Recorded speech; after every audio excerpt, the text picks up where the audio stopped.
The name of Avila Kilmurray will be forever synonymous with the beginnings of Foyle Women's Aid. She's been working in the community sector since 1975. For 20 years, a director of the Community Foundation of Northern Ireland, she has since been involved with the Global Fund for Community Foundations and is now with the Social Change Initiative. But she is, of course, most famous for breaking into that derelict building in Pump Street 40 years ago. Here, on video, she reminds us of the foundation and early years of Foyle Women's Aid. Good morning, Derry Women's Aid, or Foyle Women's Aid, as it has been for a number of years, and congratulations on your 40th anniversary. An anniversary that it is certainly timely to mark, although from my perspective, it brings me back to when I was 24 years of age, so it's a wee bit depressing. However, apart from that, I'm really sorry I can't be with you. Unfortunately, I have to attend a conference with women refugees in Dublin that I was committed to. I've been asked to share with you some memories of the early Women's Aid movement in Foyle and Derry, and to try and drag some sort of memories of how it got going and how it developed in its very early years. And then I know you'll have contributions as to how it grew and developed in later years, which has been wonderful to watch, albeit from the distance of Belfast after 1980. And essentially, Women's Aid had obviously got going first in Belfast back in sort of the early 1970s, but there had been no refuge in Derry, and we were, a number of women were concerned that the whole issue of domestic violence and women being battered was just being ignored in the Derry area. And two things happened around 1976. On the one hand, there was an extramural course in Magee College on women's liberation, feminist organising, which was delivered by Siobhan Malloy, and a number of women who were active in the local community attended that and had discussion, among other things, about the situation of women in the city. And alongside that, in a parallel development, there was an early attempt really at trying to organise around some women's issues. And one of the issues that came across was both homelessness among women, but also more specifically violence against women. There had been an initial occupation of a house in Clarendon Street in the early summer of 1976 that Cathy Harkin and myself were involved in to try and highlight the issue, because we had approached the Western Health and Social Service Board, the City Council at the time, and a range of different agencies, the Housing Executive, and we were told, no, there was no problem. There was no problem about domestic violence in the Derry area, and really that there was no need for accommodation. And I was flicking back through some sort of early documentation, and I came across a quote from a book actually that was on an early book on women's rights that was written by Sheila Rowbottom at the time. And she said, "The oppressed without hope are mysteriously quiet." And that sort of summed up the situation in Derry around the position of women in the sort of the mid-1970s, where all the focus really was on the ongoing conflict, the national question, whatever else. And the position of women was really sort of, was hidden. In fact, I remember having an argument with someone that was active in the Republican movement at the time, and they sort of said, look, we know that you're raising women's issues, but let's build a house first and then we can furnish it. And my response was, yeah, the problem is when you furnish your house, women will probably still be in the kitchen. However, given the lack of any response from the statutory agencies to raising the issue about individual women that were coming to us saying they'd know where to go, that they'd no options, that they were experiencing domestic violence, Cathy Harkin and myself decided one rather miserable day in the autumn of 1976 that we would take some direct action. So we had been building spotting for some time in terms of an empty building, and we saw the ideal one in Pump Street, which was an empty statutory sector health and social services building, So we said, well, if we can't raise the issue and get some response from the statutory agencies, we will literally take the problem to them. So we acquired a large ladder from a friend in Bishop Street, marched up Bishop Street with the ladder, Cathy at the head, me coming up the rear with the ladder, went through the army checkpoint on the walls, stopped by a British soldier who asked us what we were doing, and we told him we were going to squat in an empty public building. He laughed and let us through. So we duly did. Went round to Pump Street and actually called on a friend of Cathy's who lived in Pump Street at the time, across the road, in an apartment there called Winnie Sullivan. And she gave us a mop and a bucket to pretend we were window cleaners. I don't think we were fooling anybody. However, we managed to get into the building and we opened the refuge and then sent out word to all the members of the Socialist Women's Group that attended the course in Magee about what we'd done. And they all turned up that night in a state of a bit of a flurry, to be quite honest, and duly court-martialed us about taking action without due consultation. However, we had reckoned that if we started consultation, we probably would have been there in a year's time. However, to give them their due, people like Mayor Aideen and a range of different women, Joan, they all sort of came together and agreed that, given that we were now in the building illegally, that they would also join forces and organise themselves into a rota, and it was a 24-hour rota, which was no mean feat, to actually sort of person the refuge. And we also got a sort of a local electrician, an unemployed electrician, who wired up the premises for us so that we could open the refuge. I hesitate here because I realise now why he was unemployed, because the way he wired it up, I don't think would have met any health and safety legislation now. In the old-fashioned electric fire we had, the open electric fire, we actually were able to toast bread in it. So I think the electricity probably needed a bit of attention.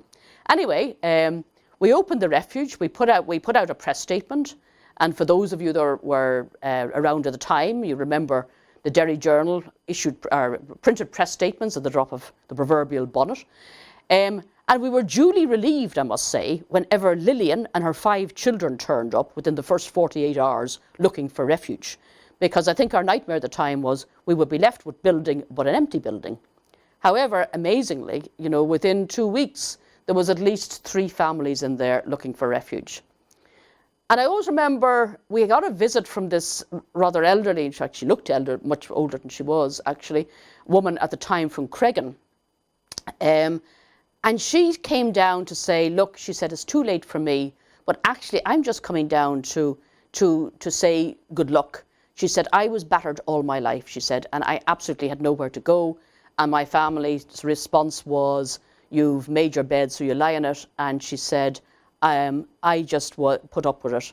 But she said, it really was no life.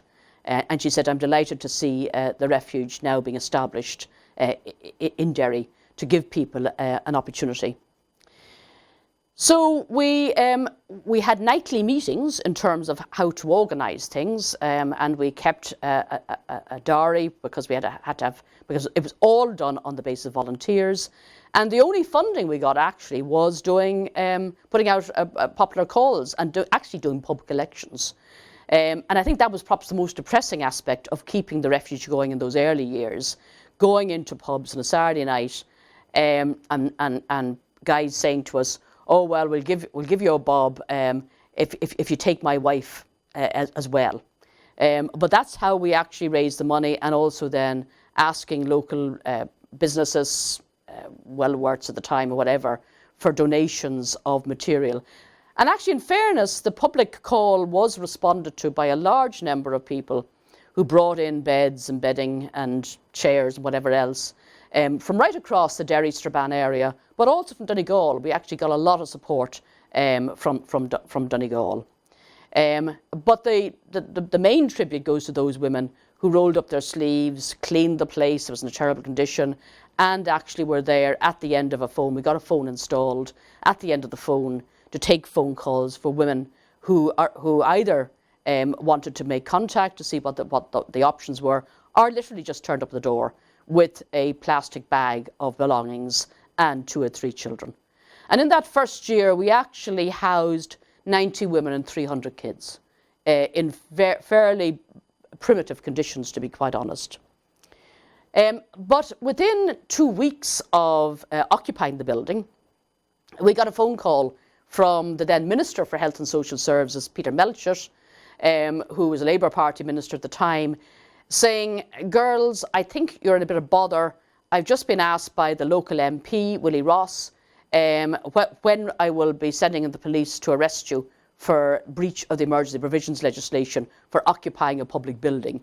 So I think you better send up a representative for me to talk to."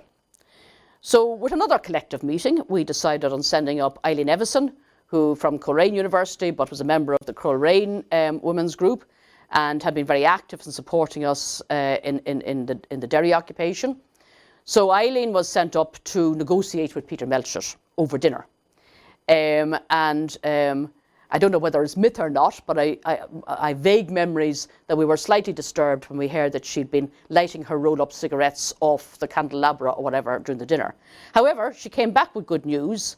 Melchett had ordered that the building be handed over to us for a peppercorn rent, and also he had told the Western Health and Social Service Board that they had to look at both funding the renovation of the building for a refuge, but also giving a grant or looking at grant aid for the refuge in order to give it some stability.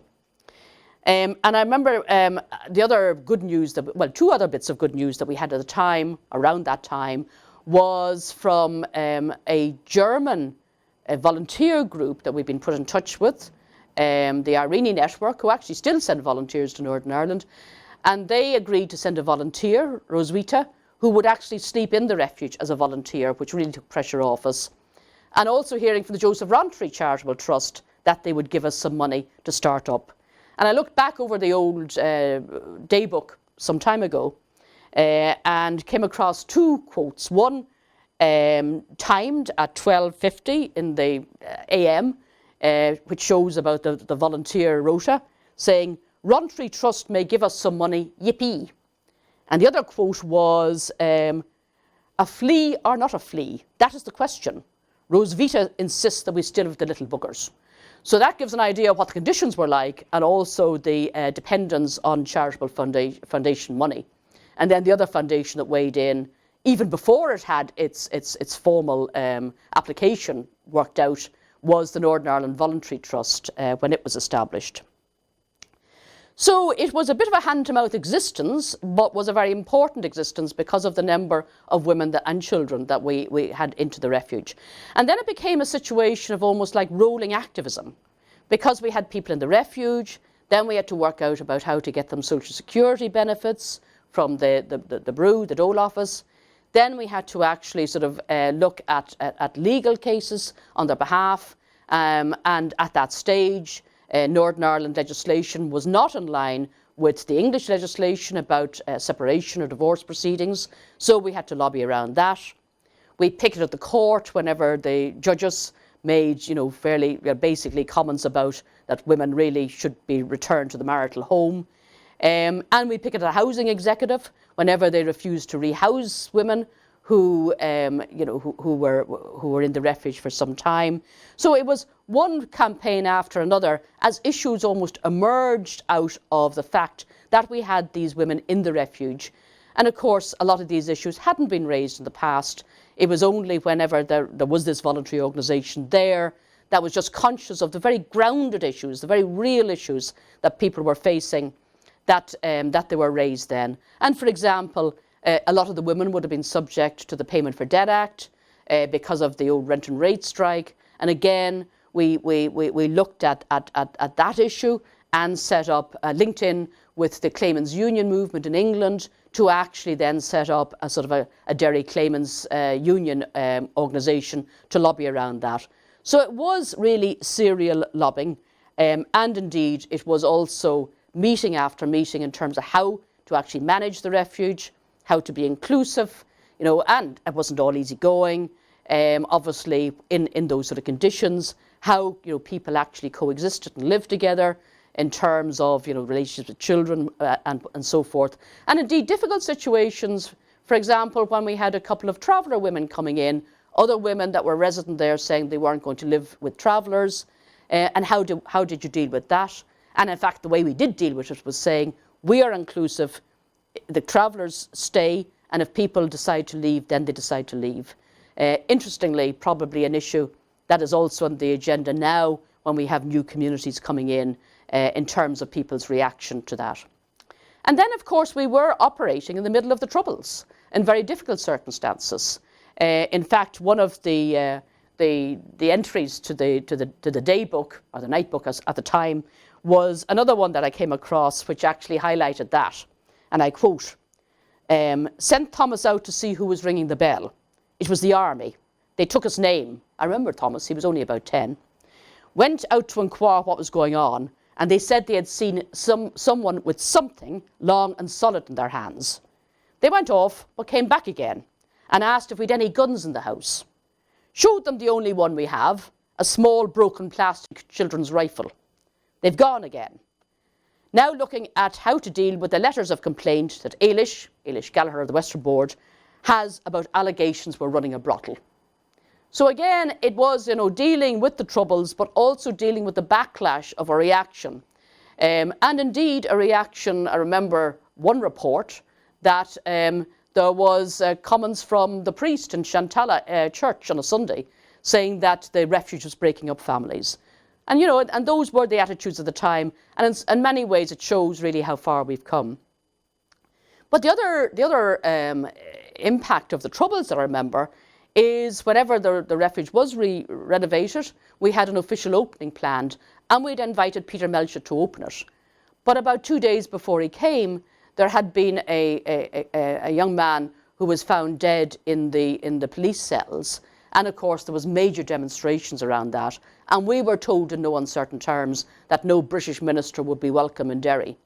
However, we had another collective meeting, and we decided to go ahead with the ministerial invite, because he actually had saved our bacon at the early stage. And he did come, and our comeback was that we got him to have a photograph taken at the opening, standing in front of a poster that we'd extracted from the Spare Rib magazine at the time, with a graphic and a slogan saying, "Women are called birds because of the worms they pick up."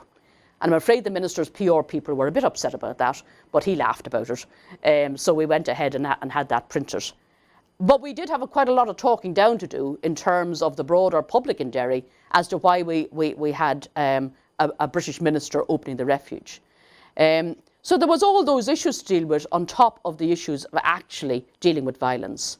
And then the other political battle that we got involved with, and there was different views within our collective about this, was actually opposing violence against women, not just domestic violence, but violence more generally. So again, we had a picket of the court whenever there was a couple of British soldiers up for having raped a local woman, because that was violence against women. But also we picketed, a couple of us picketed the offices of the Irish Republican Socialist Party whenever a woman was battered and had her hair shaven in Shantala by the INLA at the time, because again we saw that as violence against women, and that was rather controversial.